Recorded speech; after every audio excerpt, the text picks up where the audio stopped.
Chromium है। तो हमने कल भी देखा था कि इनका कॉन्फ़िगरेशन कैसा होता है बेटा, एक्सेप्शनल होता है। तो कॉपर हमारा 1s2 2s2 2p6 3s2 3p6 4s1 3p10। ऐसे अगर हम क्रोमियम को देखें तो 1s2 2s2 2p6 3s2 3p6 4s1 और 3d5। तो एग्जैक्टली हाफ फिल्ड और ये कैसा होता है, फुल फिल्ड। तो ये कॉन्फ़िगरेशन हमारे कैसे हैं, इनके एक्सेप्शनल हैं क्योंकि एक इलेक्ट्रॉन एस में से ट्रांसफर होकर डी में आ गया है। तो क्योंकि एग्जैक्टली हाफ फिल्ड और full field configuration extra stable होते हैं, तो for getting extra stability in form of these configurations इन्होंने ये शिफ्टिंग की। पर अब हम इसी आंसर को देखेंगे कि why exactly half filled and full filled configurations are extra stable. ये तो मैंने 11th में लिखवा रखा है एक जगह, चाहो तो तुम इसको वहाँ से भी लर्न कर सकते हो, पर यहाँ मैंने और ब्रीफ में करके नोट्स में यहाँ भी लिख रखा है, यहाँ से भी कर सकते हो। ठीक है, तो इसका रीज़न बेसिकली क्या है, एक तो बता सकते हो रीज़न, कोई बता सकता है? दो, एक तो क्या होता है ड्यू टू नहीं, एग्जैक्टली हाफ फिल्ड और फुल फिल्ड एक्स्ट्रा स्टेबल है, ये बात तो हमें पता है, पर वो क्यों एक्स्ट्रा स्टेबल है, इसके दो रीजंस लिखवाए थे मैंने। Due to symmetrical distribution of electrons in them, क्योंकि देखो इसमें भी बिल्कुल बराबर बराबर एक एक इलेक्ट्रॉन बटा हुआ है, इसमें भी बिल्कुल बराबर बराबर दो इलेक्ट्रॉन बटे हुए हैं, तो एकदम इक्वल डिस्ट्रीब्यूशन ऑफ इलेक्ट्रॉन है। तो जब इक्वालिटी होती है, ठीक है, तो अपने आप सिमेट्री आ जाती है, और जब सिमेट्री होती है तो सिमेट्री से हमेशा ही स्टेबिलिटी आती है। तुम ये देखो, हम किसी भी रूम में रहते हो, चाहे हम लैब में हो, हर चीज़ बिल्कुल प्रॉपर अपनी जगह पर रखी होगी।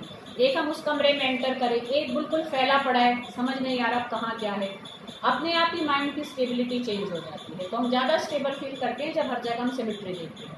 ठीक है, तो due to symmetrical, due to equal distribution of electrons.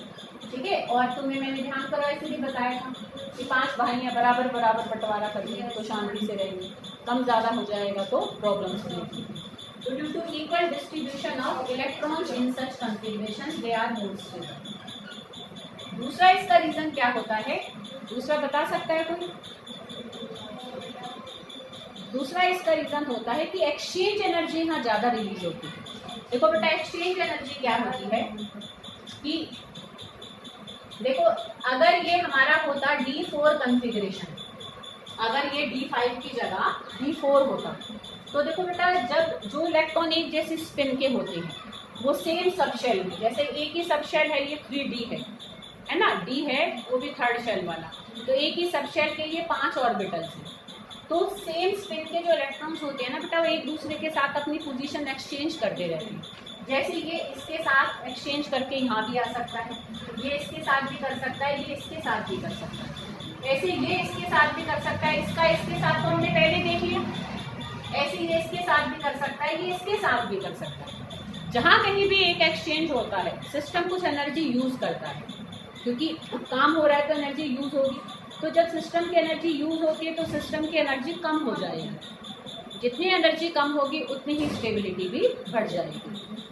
तो जब D4 कॉन्फ़िगरेशन है तो कम एक्सचेंजेस होंगे, जब D5 कॉन्फ़िगरेशन है तो ज़्यादा एक्सचेंजेस होंगे। तो जब ज़्यादा एक्सचेंजेस होंगे तो ज़्यादा एक्सचेंज एनर्जी रिलीज होगी, ज़्यादा एक्सचेंज एनर्जी रिलीज होगी तो ज़्यादा स्टेबिलिटी आएगी।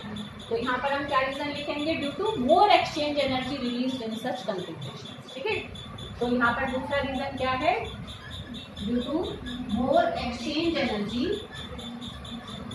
Released in such configuration. तो ये इसका सेकंड रीजन है। तो इन दोनों रीजंस की वजह से हमारा क्या हो जाता है बेटा, कि जो एग्जैक्टली हाफ फिल्ड और जो फुलफिल्ड कॉन्फ़िगरेशन होते हैं, they are extra stable than other possible configuration. ठीक है, वो भी स्टेबल होते हैं बट ये एक्स्ट्रा स्टेबल होते हैं। तो इसलिए अगर किसी भी तरीके से अगर कोई एटम अपने आप को उस फॉर्म में ला सकता है तो वो अपनी तरफ से पूरी ट्राई करता है, ठीक है, ताकि उसको वो एक्स्ट्रा स्टेबिलिटी मिले।